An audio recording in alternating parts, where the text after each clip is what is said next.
I think especially if your relationship with alcohol, for example, has become more difficult lately, where you're finding that you're consuming more than you ordinarily want to. You wish you could have a little bit better control over it.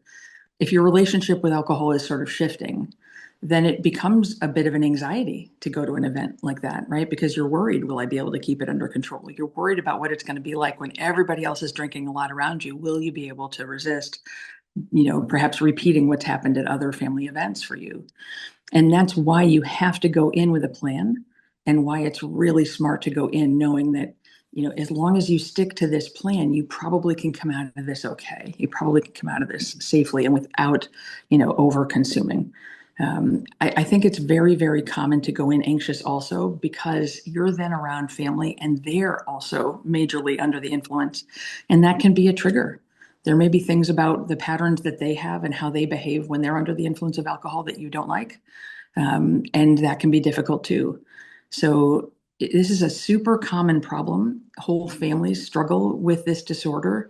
It's genetic, so it runs in families. So you're likely going to run into people there who also have the struggle, and then that can be really a challenge.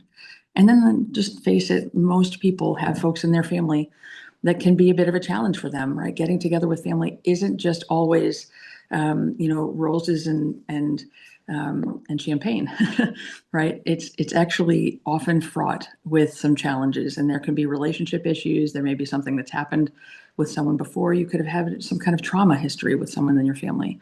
When those things come up and now you're back together with all the family, it can be extremely stressful. So if you don't have a therapist or someone that you can talk to, if you do, I encourage you to try to talk to them in advance of the event.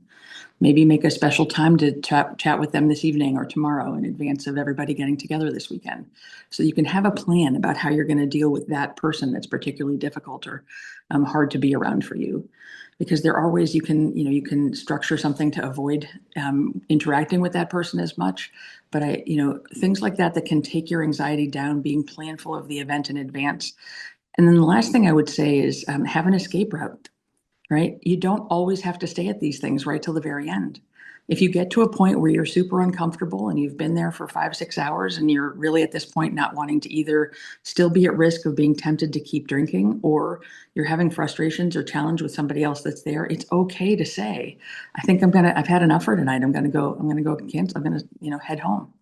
And don't hesitate to do it. That's actually self-care. And it's really important to take care of yourself through this.